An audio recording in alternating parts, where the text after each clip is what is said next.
네, 오늘 저녁에 저희가 함께 살펴보려고 하는 말씀은 히브리서 2장 14절 말씀을 함께 보시겠습니다.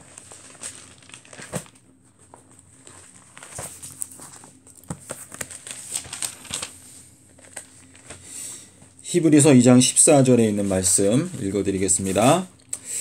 자녀들은 혈육에 함께 속하였음에 그것 또한 한 모양으로 혈육에 함께 속하심은 사망으로 말미암아 사망의 세력을 잡은 자 곧 마귀를 없이 하시며. 아담과 하와가 에덴 동산에서 쫓겨날 때 굉장히 슬펐겠죠. 그렇죠? 자, 에덴 동산에서 아담과 하와를 쫓아내고 나서 하나님께서 어떻게 하셨죠? 하나님께서요? 네. 생명나무를 어떻게 하셨어요? 가는 길을 막았어요. 네. 우리 창세기 3장 24절에 보면 하나님께서 아담과 하와를 쫓아내시고 그 다음에 그룹들을 보내셔서 어디에다가 뒀죠? 에덴 동산의 동쪽에다가 그룹들을 두시고, 그리고 어떻게 했죠? 생명나무로 가는 길을 지켰다 그랬어요.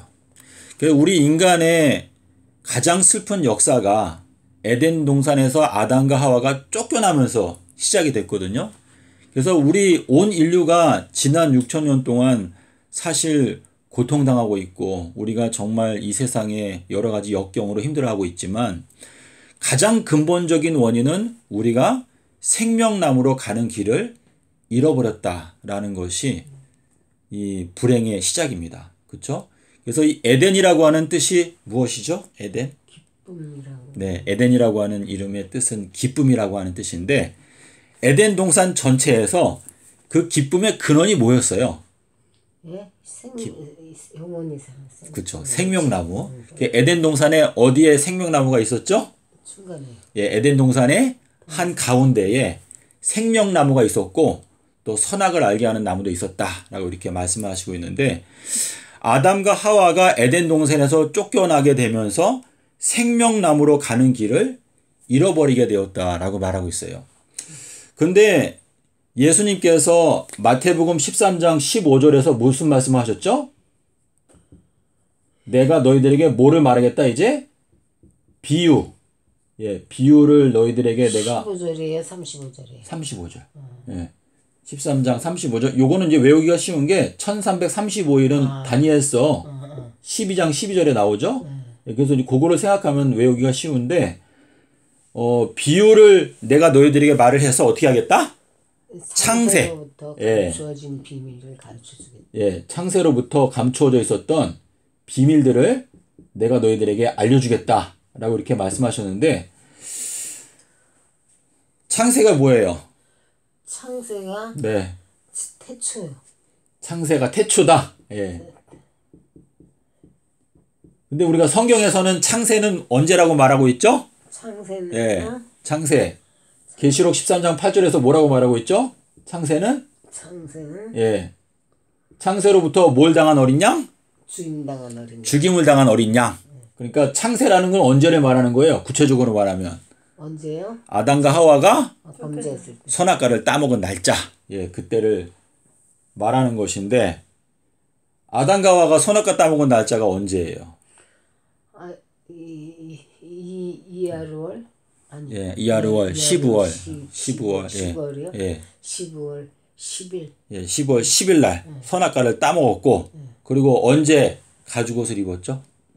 14일에. 예, 14일 날 가죽옷을 입었는데, 지금 그 비밀은 어디에 나오죠? 출애굽기 12장 3절과 6절에 보면은 아담과 하와가 선악과 따먹은 날짜, 그리고 이제 아담과 하와가 가죽옷을 입었던 날짜가 여기에 지금 나타나고 있습니다.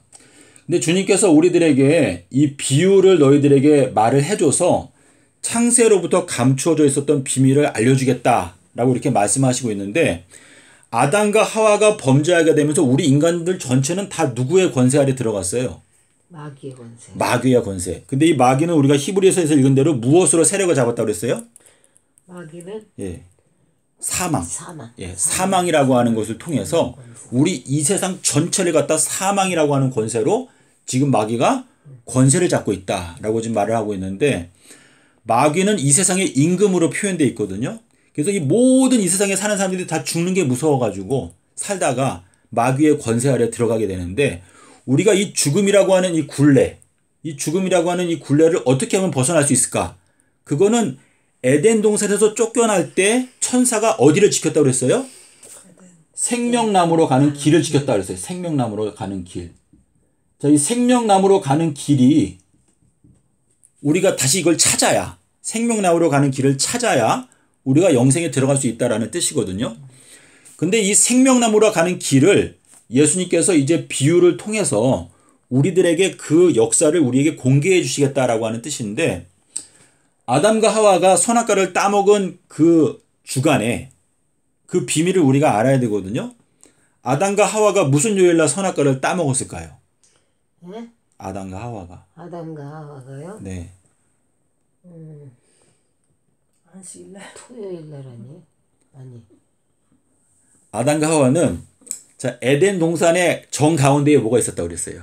생명나무. 생명나무도 있었고 선악을 알게 하는 나무도 있었다 그랬죠. 아, 수요일이에요? 예, 수요일 날 선악과를 따먹었는데, 지금 요 10일하고 그리고 이제 14일 그리고 18일 요 숫자 3개가 이 지구 역사를 관통하는 숫자예요.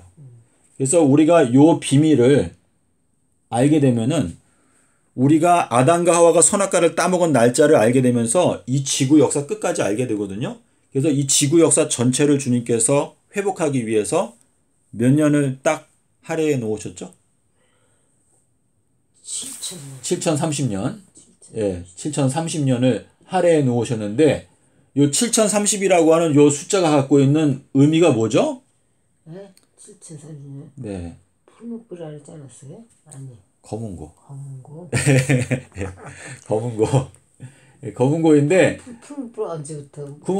푸르풀은 재림전 7년의 기간인데, 그거는 이제 2575일이에요. 2575일. 예, 2575일인데, 오늘 우리 손님이 오셔가지고, 자, 7030이라고 하는 숫자가 우리 스트롱 사전 아시나요, 혹시 누님?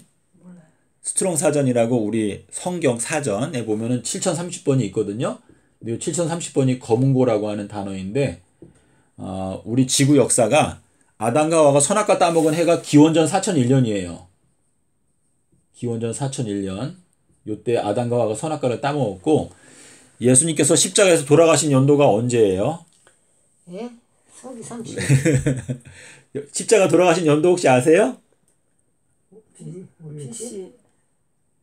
모르시구나. 예, 예수님께서 돌아가신 연도가 서기 30년이에요.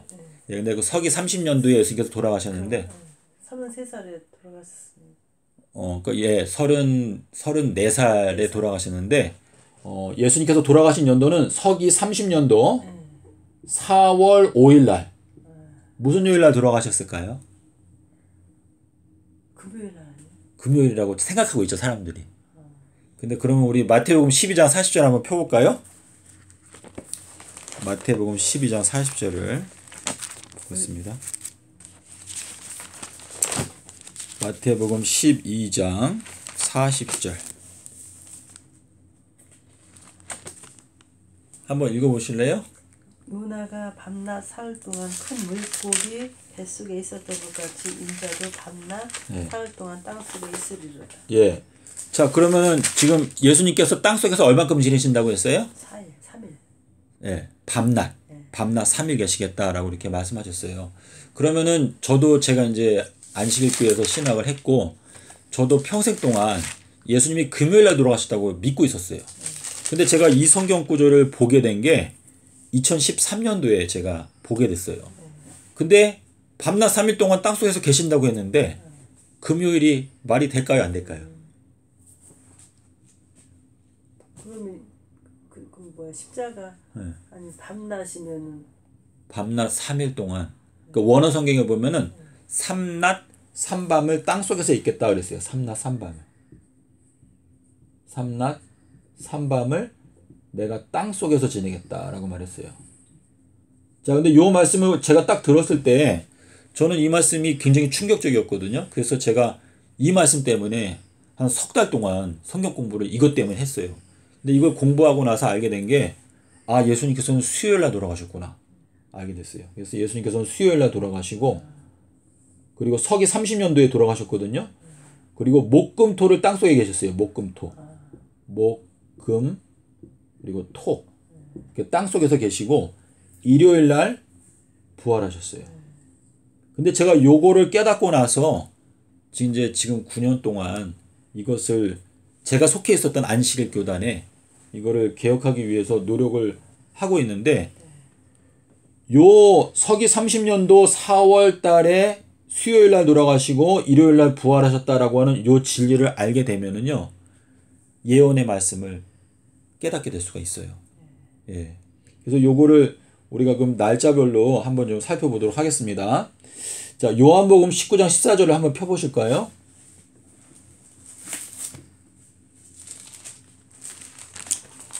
요한복음 19장 14절.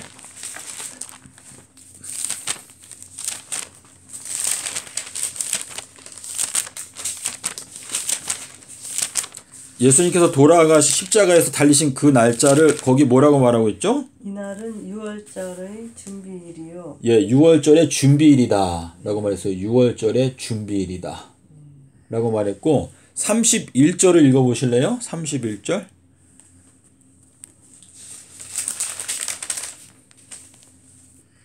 이날은 준비일이라 예. 유대인들은 그 안식일이 큰 날이므로 그 안식일에 시체들을 십자가에 두지 아니하려 하여 빌라도에게 그들의 다리를 꺾어 시체를 치워달라 하니. 네. 자, 6월절의 준비일이고 그 다음 날이 무슨 날이라고 그랬어요? 여기에서 지금? 여기 31절에서 뭐라고 말했죠? 그 안식일이 어떻다? 그 안식일이 큰 날이다. 큰 날. 예. 자, 큰 날이다라고 말했는데 큰 날이 무슨 뜻일까요? 큰 날. 네. 여호와의 큰 날이 오기 전에 누굴 보낸다고 그랬죠? 예수님. 엘리야. 예. 그 말씀 혹시 모르시나요? 예. 우리 말라기서 4장 5절에 보면은 뭐라고 말했죠?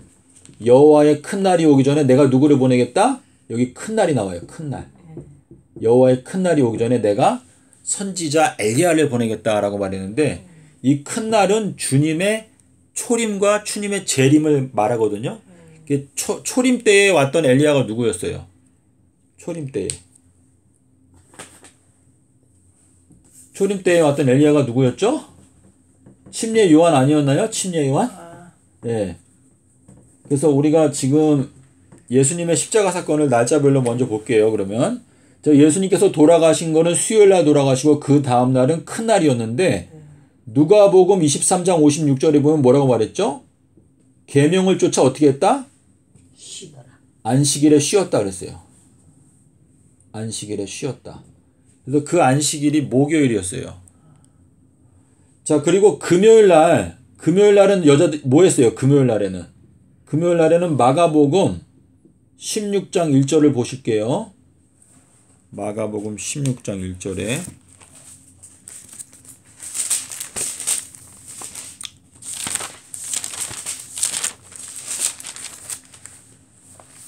마가복음 16장 1절에 뭐라고 말했어요? 안식일이 지나매 막달라 마리아와 야고보의 어머니 마리아와 또 살로메가 가서 예수께 바르기 위하여 향품을 사다 두었다가 라고 말했죠. 근데 지금 여기 2절이 문제인데, 2절은 지금 이 한글 성경이 잘못됐어요. 거기 뭐라고 돼 있어요?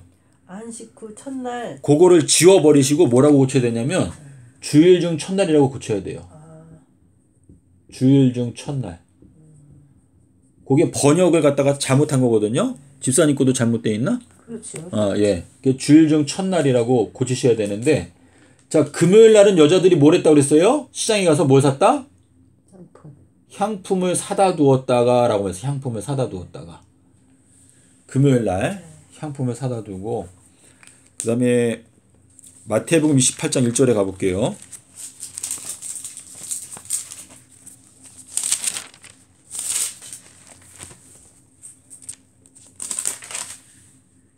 안식일이 다 그것도 안식일을 지우셔야 돼요. 아, 거기 어떻게 돼 있어요? 안식일이 다 지나고.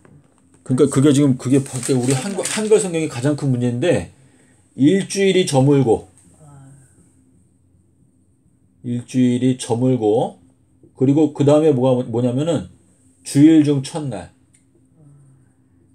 주일의 첫날 이렇게 지금 한국 번역 고치셔야 돼요. 번역한 거잖아. 그래서 킹제임 그렇게 볼때 나갔거든.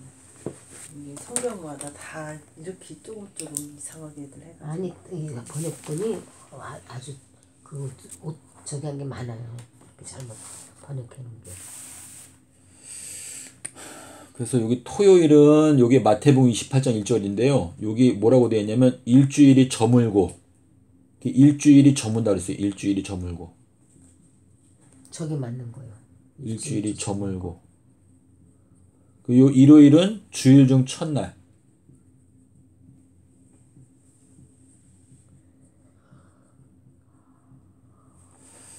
그래서 예수님께서 수요일 날 돌아가셨다라고 하는 요것은요. 그 동산 중앙에 선악을 알게 하는 나무가 있었다. 자, 예수님을 십자가에 못 박게 되는 순간에 우리가 알게 되는 건 무슨 뭐냐면 우리가 창조주를 미워하고 창조주의 목숨을 빼앗는 것은 악한 것이다. 라는 걸 우리가 알게 되는 것이거든요.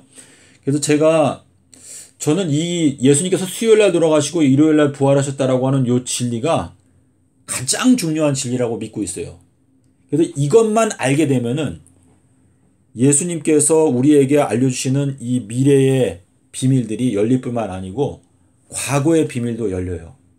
그래서 예수님께서 수요일 날 돌아가시고 그래서 근데 하여튼간 우리 요게 가장 간단하게 지금 기록해 놓은 것인데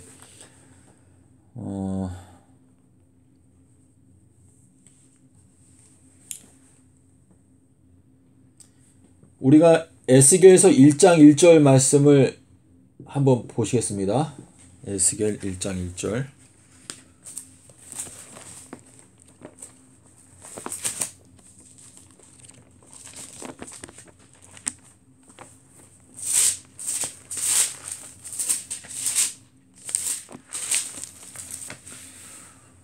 이 에스겔 1장 1절에 보면은 30년 4월 5일에 라고 돼 있죠. 30째 해 넷째 달 예. 초다새. 예, 초다새에 여기에 보면 뭐라고 그랬죠? 하늘이 어떻게 되었다? 하늘이 열렸다라고 되어 있어요. 여기 하늘이 열린다라고 하는 표현은 에스겔서 1장에 나오고 또 어디에 나오죠? 예수님께서 침례를 받고 물에서 올라오실 때에도 하늘이 열렸어요.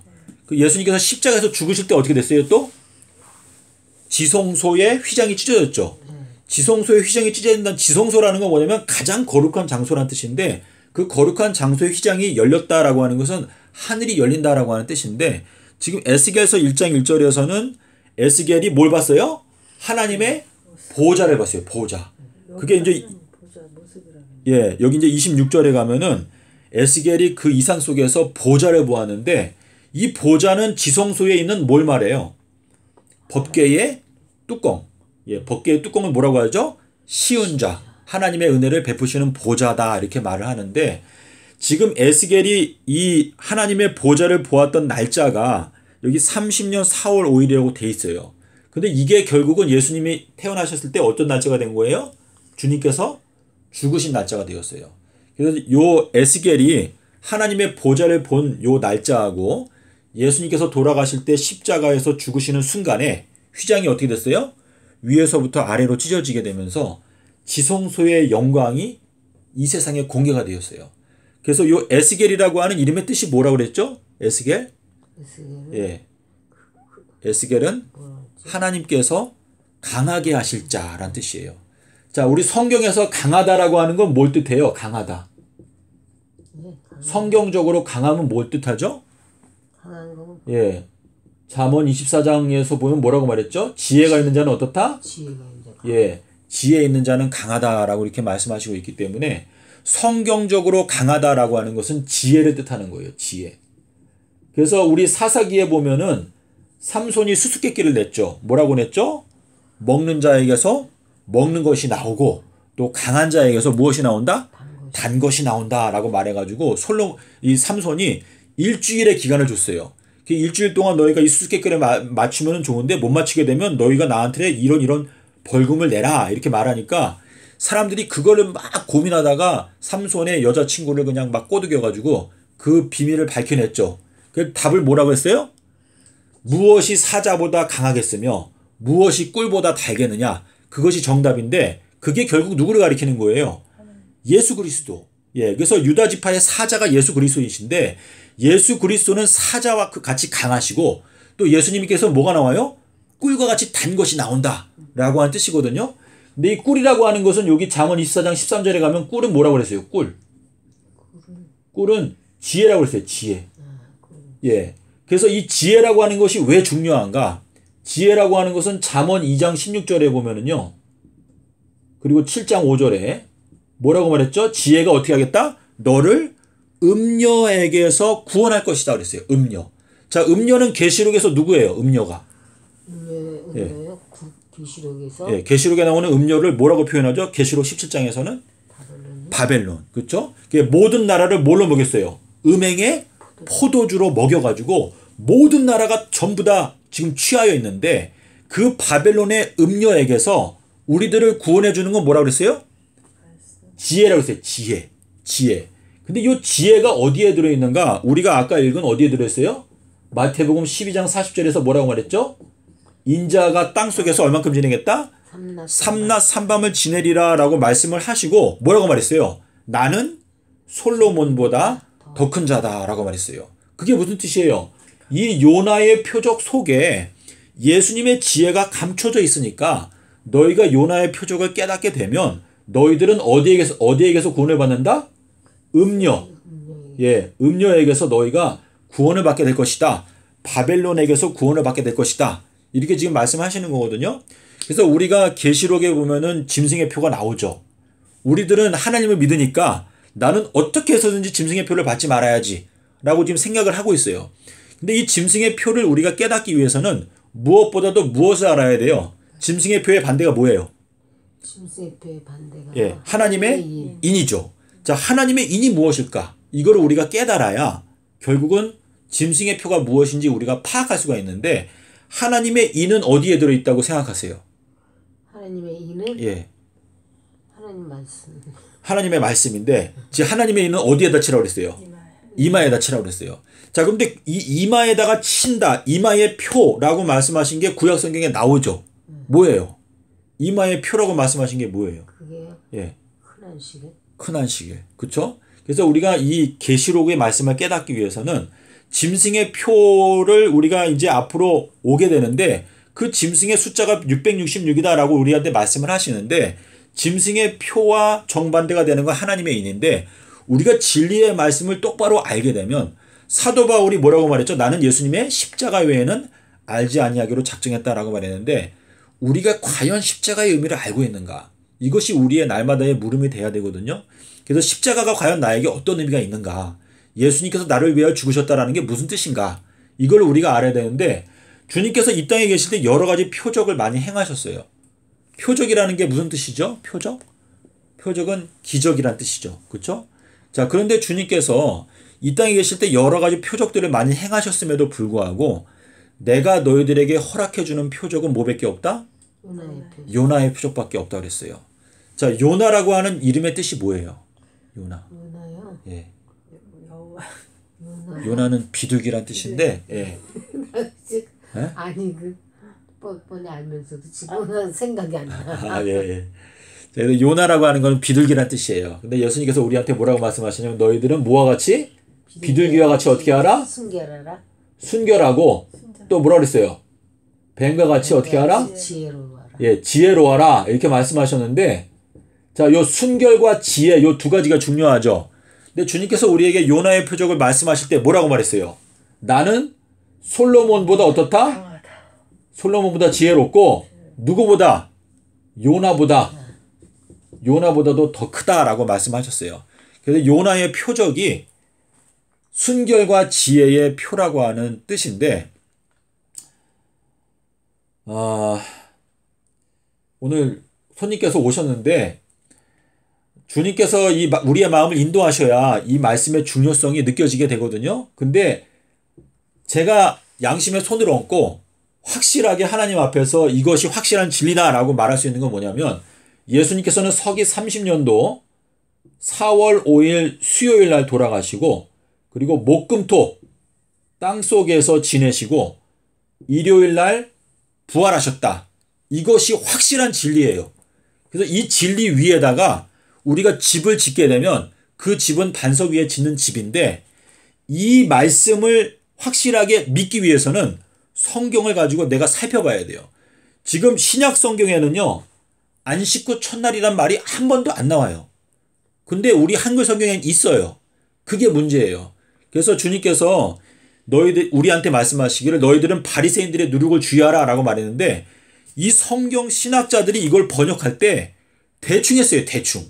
그러니까 이 1.1획도 바꾸지 말라라고 하는 그 말씀이 무너지다 보니까 지난 2000년의 기독교 역사 동안에 예수님께서 서기 30년도 수요일날 돌아가시고 일요일날 부활하셨다라는 거를 아는 사람이 없어요. 이게 기독교의 수치예요. 우리가 날마다 십자가 하면서 십자가가 우리 밤하늘에 가면 얼마나 많아요. 야경에. 그쵸? 근데 우리 현 기독교회가 지난 2000년의 세월 동안에 예수님의 십자가를 찬송했는데 십자가 사건조차도 제대로 파악하지 못하고 있어요.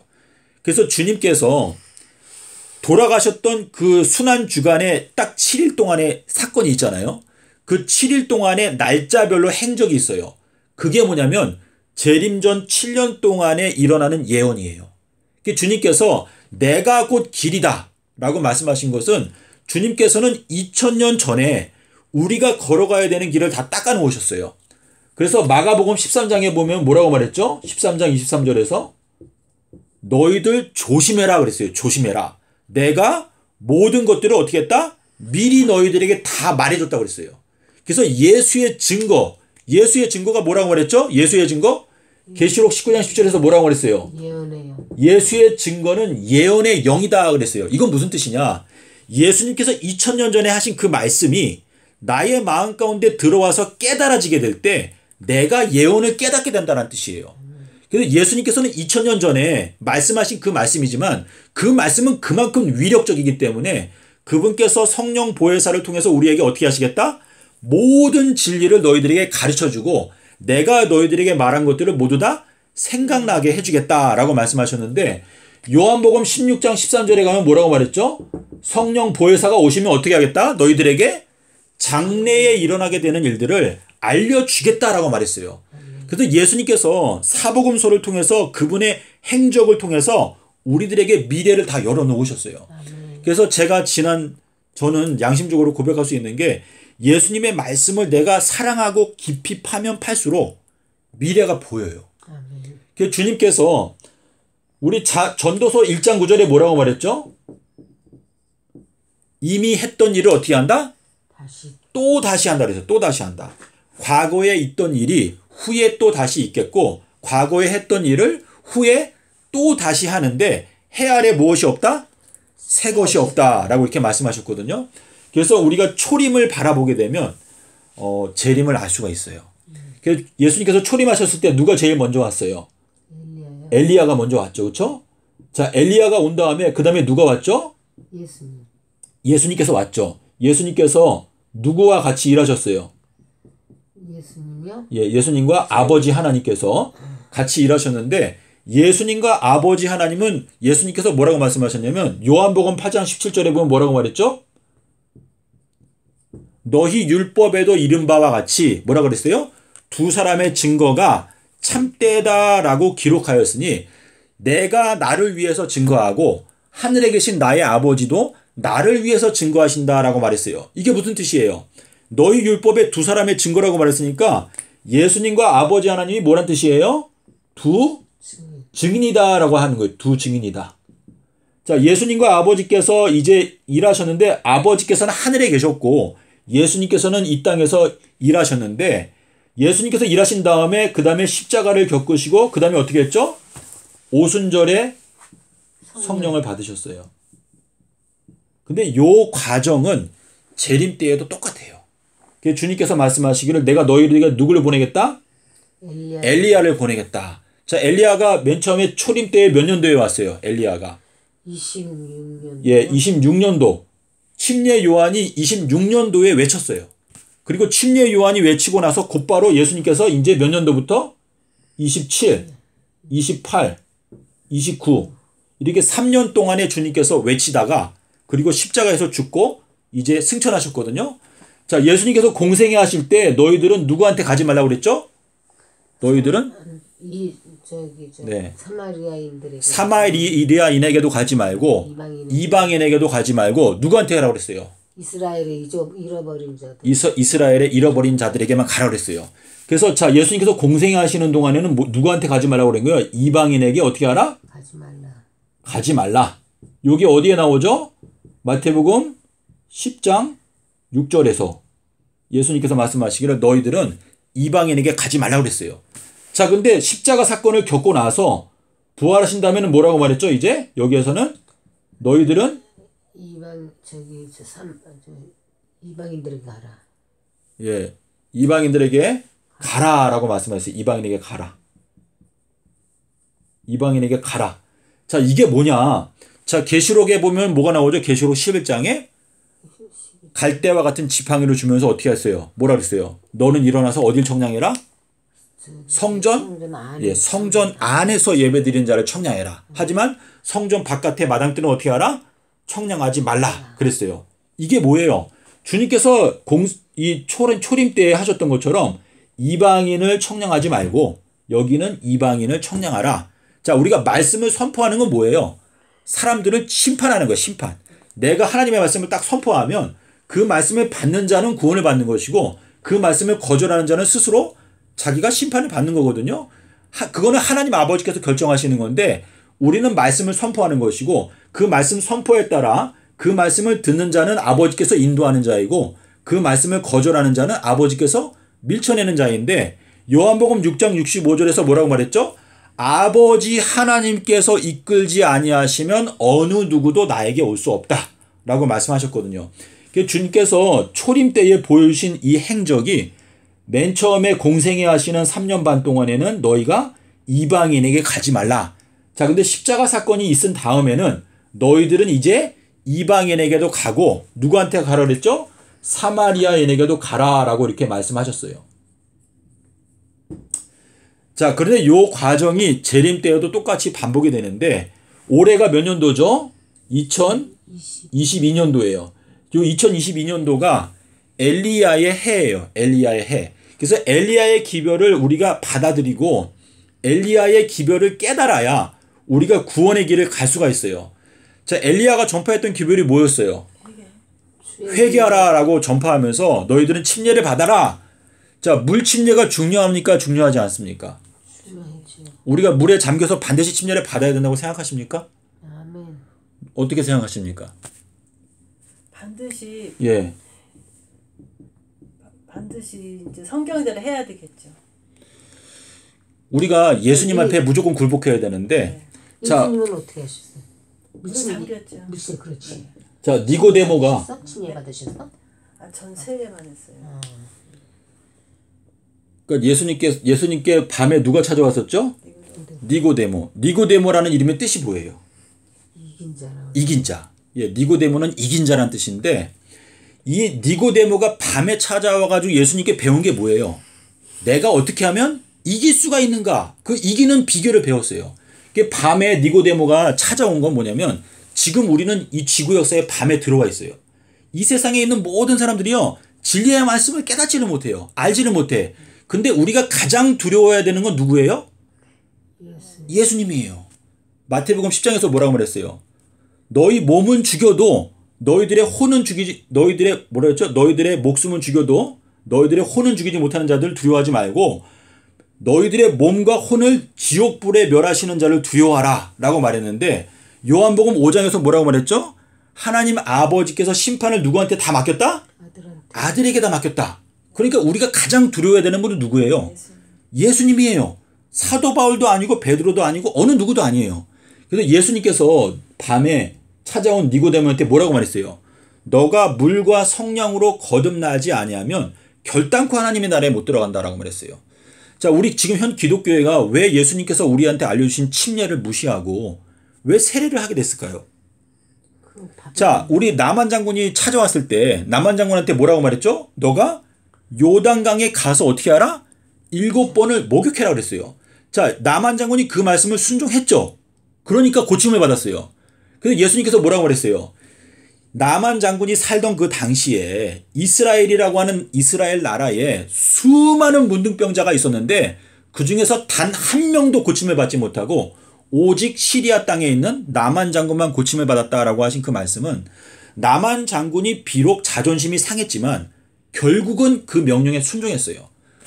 하나님은요, 우리를 능히 구원하실 수도 있고 우리를 능히 지옥불에 던져놓을 수 있는 분이신데 우리가 과연 진짜로 영생을 얻기 원한다면 세상의 목사들이 알려주는 대로 침례 받지 않아도 되고 그냥 세례 받으면 된다. 그 말을 우리가 믿을 수 있을까요? 저는 이제 이런 생각이 한번 했었어요. 이제 제가 이제 몸이 이제 안 좋아지니까 이제 목욕탕도 탕에 들어가고 싶지 않고 여러 가지 그렇더라도 근데 제가 어느 날 이런 생각을 해봤어요. 이제 이 교회가 많이 생기면서 대도시에 강이 없잖아요. 큰 도시에. 예. 그러니까는 또 더러는 교회에 침례탕을 만들어 놓고 하잖아요. 근데 이제 이 거기에 여러 가지 물론도 하나님께서 다 정결하게 자기 여러 가지 여러 사람들이 나타났다니까는 이게 균 같은 것도 있을 것이고 또 여러 가지 열악한 환경 때문에 침례탕도 못 만들었을 것이고 이제 강이 또 멀었을 것이고 이래서 또 이렇게 되지 않았나 한번 그런 생각이 듭니다. 예, 또 누가복음 7장에 있는 말씀을 보면서 우리가 침례를 받을 필요가 있는지 한번 좀 생각을 해봤으면 좋겠어요. 예, 누가복음 7장 29절과 30절에 보면 이런 말씀이 있습니다. 모든 백성과 세리들은 이미 요한의 침례를 받은지라. 이 말씀을 듣고 하나님을 의롭다 하되 오직 바리새인들과 율법사들은 그 침례를 받지 아니한지라. 누가복음 7장 29절하고 30절에 있는 말씀인데요. 누가복음 7장 29절하고 30절에 보면은 모든 백성과 세리들은 보이세요? 예, 29절하고 모든 백성과 세리들은 예. 이미 요한의 침례를 받은지라. 이 말씀을 듣고 성경에 세례로 나와 있어요. 예, 그게 다 잘못된 거예요. 이 말씀을 듣고 하나님을 의롭다 하되 오직 바리새인과 율법사들은 그 침례를 받지 아니한지라. 스스로 하나님의 뜻을 저버리니라. 이렇게 말씀을 하시고 있거든요. 그래서 저는 그래요. 우리가 나는 세례 받았으니까 난 침례 받을 필요 없다고 생각한다. 그러면 그 사람의 자유인데 우리가 원하는 건 주님께로부터 우리가 구원을 받는 거예요. 근데 사도행전의 2장에 가면 이렇게 말했어요. 너희가 너희들의 죄를 회개하고 물로 침례를 받아라. 그리하면 그 대가로 뭘 주겠다? 성령을 주겠다라고 약속했어요. 우리가 이렇게 앉아있지만 우리 각자에게는 하나님께서만 주실 수 있는 성령이 필요해요. 하나님께서 주시는 성령이 없으면 우리가 이 진리의 말씀을 깨달을 수 있어요? 없어요? 없어요. 그래서 육에 속한 사람은 어떻게 한다고 그랬어요? 하나님의 성령의 일을 받지 아니하나니 이는 그들의 눈에 볼 때 그게 어떻게 보인다? 어리석고 미련하게 보이기 때문에 깨닫지를 못한다고 그랬어요. 우리가 깨닫지 못하게 되면요 영생에 못 들어가요.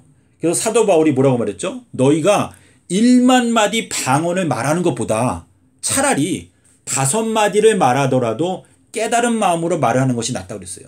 그래서 주님께서도 제자들한테 너희도 아직까지 깨달음이 없느냐? 라고 말씀하셨는데 우리에게 절대적으로 필요한 거는 성령의 은혜거든요. 근데 사도행전 2장에 가면은 이 베드로가 설교할 때 이렇게 말했어요. 너희가 죄를 회개하고 각각 예수 그리스도의 이름으로 침례를 받고 죄 사함을 얻으라. 우리에게 가장 필요한 거는 우리의 죄를 용서하시는 주님의 은혜예요. 은혜. 근데 그 죄 사함을 받기 위해서는 우리가 침례를 받아라. 이것이 우리가 걸어가는 길이고 우리가 살 수 있는 길인데 우리가 침례를 받게 되면 어떻게 한다? 성령을 선물로 주시겠다라고 말했어요. 그래서 이 성령이라는 건요. 우리가 돈을 주고 살 수 있는 게 아니에요. 돈을 주고 살려고 하는 어떤 사람이 사도행전에 나오죠. 그러니까 사도 바울이 그 사람을 혼냈잖아요. 그래서 우리가 성령이 절대적으로 필요한데 성령을 받을 수 있는 조건은 뭐냐? 우리가 우리의 죄를 회개하고 물로 침례를 받는 것이다 라고 말했는데 이 죄라는 게 뭐예요? 죄라고 하는 거는 요한복음에서 뭐라고 말했죠? 요한복음 16장 9절에서 죄에 대하여라 하면 뭐라 그랬어요? 성령께서 와서 우리를 책망한다고 그랬죠. 예. 죄에 대하여라면 네.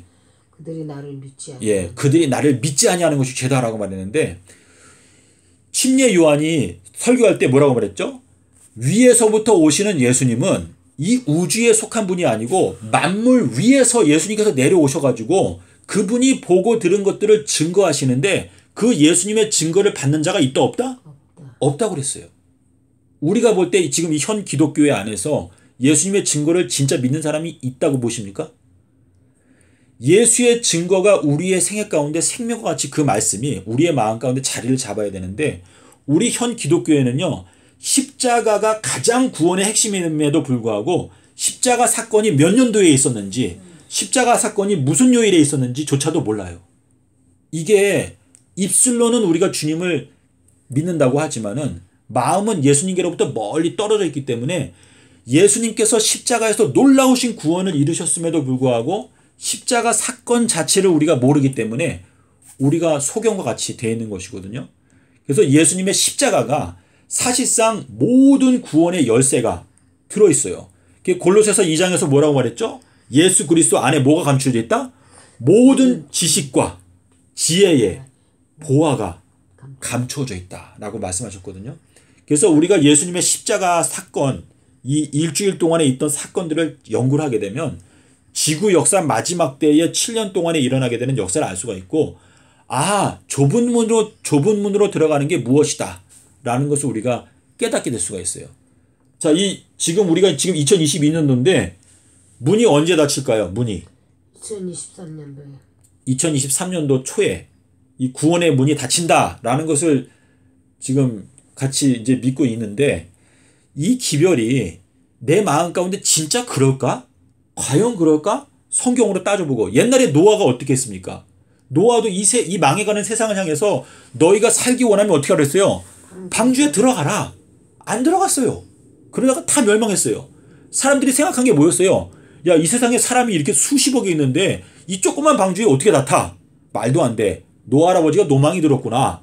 이렇게 생각을 한 건데 노아 할아버지가 전파했던 거는요. 하나님께서 주신 그 경고였거든요.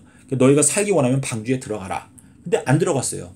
이 마지막 때에도 주님께서는 엘리야를 통해서 어떻게 하시겠다? 앞으로 너희들의 길을 어떻게 하겠다? 예비하겠다. 준비하겠다. 라고 말을 하고 있습니다. 그래서 우리가 이 예수님의 생애를 자세하게 살펴보게 되면은 우리가 앞으로 걸어가는 길을 알게 될 수가 있습니다.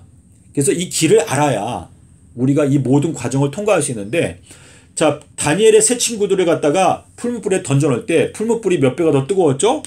7배.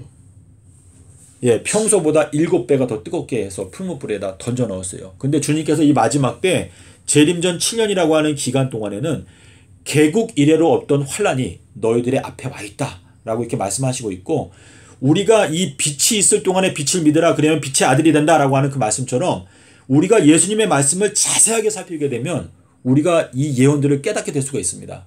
그래서 우리가 빛의 자녀가 될 때 주님께서 나에게 지혜를 주시는구나 하는 것을 우리가 느낄 수 있고 우리가 바벨론의 그 독주에서 우리가 벗어날 수가 있거든요. 많은 사람들이 이제 말씀하시니까 뭐 백신에 대해서도 사람들이 굉장히 많은 우려를 나타내고 저도 백신 맞는 걸 반대합니다. 그럼에도 불구하고 우리가 가장 확실하게 알아야 되는 것은 성경에서 말하고 있는 하나님의 인이 무엇인가 그리고 짐승의 표는 무엇일까 이것을 우리가 곰곰이 생각을 해봐야 되는데 하나님의 인이라고 하는 것은 아까 말씀드린 대로 요 십자가로 말미암아 세워진 요 큰 날이에요. 주님께서는 큰 날 재림하세요. 큰 날. 그래서 계시록에 보면은 계시록에 큰 날이 몇 번 나오죠? 6장 17절에 한 번 나오고 16장 14절에 큰 날이 또 한 번 나옵니다. 그래서 이 큰 날이 오기 전에 누구를 보내겠다? 내가 엘리야를 보내겠다라고 말씀하셨는데 엘리야가 전파했던 기별은 주의 길을 어떻게 하라? 곧게 하라. 주의 길을 곧게 하라 라고 말했는데 이 주의 길이 무엇이냐? 삼낮 삼밤을 땅속에서 지내시는 길이다 라는 것을 저희들에게 말씀하시고 있는데 이 말씀이 내 마음 가운데 깨달아지기 위해서는 저희들은 절대적으로 성령의 도우심이 필요합니다. 그래서 우리가 성령을 받기 위해서 우리가 온 마음을 다해서 노력을 기울여야 하고 그리고 주님께서 우리에게 너희가 우리를 보내실 때 뭐라고 그랬어요? 너희들은 모든 족속에 가서 어떻게 하라? 복음을 전하라. 먼저 어떻게 했어요? 먼저 침례를 주고 침례를 주고 내가 너희들이 가르친 것을 다 가르쳐 지키게 하라 이렇게 말씀하셨습니다. 그래서 우리들이 이 니고데모한테 하신 요 말씀 있잖아요. 이것은 니고데모가 이긴 자라고 하는 뜻인데 계시록에 이긴 자가 많이 나오잖아요. 우리들도 이기는 자가 되어야 되는데 니고데모한테 이기는 비결을 예수님께서 알려주셨어요. 그래서 너가 물과 성령으로 거듭나지 아니하면 하나님의 나라에 들어갈 수가 없다라고 말씀하셨는데 예수님께서 받으신 침례가 몇 가지였어요? 전부 다. 세 가지였죠. 첫 번째는 뭐였어요? 물로 침례를 받으셨고 두 번째는 뭐죠? 성령의 침례를 받으셨고 세 번째는 피의 침례를 받으셨다. 주님께서 십자가에 돌아가시기 전에 뭐라고 말했죠? 내가 받을 침례를 너희가 받을 수가 있겠느냐. 우리가 예수님을 따라간다는 게 뭐예요? 예수님이 겪으신 그 과정들을 우리들도 똑같이 겪게 되면 어떻게 된다는 거예요? 우리들도 부활한다. 아멘. 그게 예수님을 따라가는 거예요. 예수님께서 너희가 나를 따라오려면 어떻게 그랬어요? 너 자신을 부인하고 너의 십자가를 지고 나를 따라와서 내가 가는 길대로 죽게 되면 너는 부활하게 될 것이다. 그게 예수님께서 열어놓으신 길이거든요. 그래서 히브리서에서 뭐라고 그랬죠? 휘장 가운데로 열어놓으신 새롭고 산 길이다 라고 말했는데 그 길을 현 기독교회가 깨닫지 못하고 있어요. 아, 목금토 땅속에서 계셨구나. 일요일날 부활하셨구나. 이것을 알게 되면은 2023년도부터는 이제 비가 안 오는구나. 2026년도부터는 대환란이 오는구나. 이거를 금방 알 수 있어요. 근데 이 비밀을 알지 못하는 이유는 예수님의 말씀이 우리 마음 가운데 새겨질 때가 없으니까 예수님의 말씀을 그냥 모호하게만 생각하고 있기 때문에 이 모든 예언의 말씀들이 그냥 모호하게 느껴지고 우리가 이것을 분명하게 보지 못하는 것입니다. 주님께서 길이다라고 하는 것을 마음 가운데 꼭 기억하게 되면 예수님이 나에게 모든 것들을 밝혀주시는 진리의 본체이시다라는 것을 우리가 생각하게 되면 주님께서 우리에게 이 마지막 때의 모든 비밀들을 깨우쳐 주시고 우리가 정말로 새 노래를 부를 수 있게 됩니다. 그래서 여기 오신 하나님의 섭리가 무엇인지 저도 잘 모르지만은 우리가 이렇게 짧게 만났는데 우리의 만남이 어떻게 이어질지 저희가 잘 모르잖아요. 근데 하여튼간 저는 그래요. 간절하게 제가 호소드리고 싶은 것은 예수의 증거가 나의 마음 가운데 생명과 같이 와닿아 있을 때 빛이 열린다. 이거를 꼭 경험하게 되셨으면 좋겠습니다. 오늘 여기까지 하고 마치겠습니다.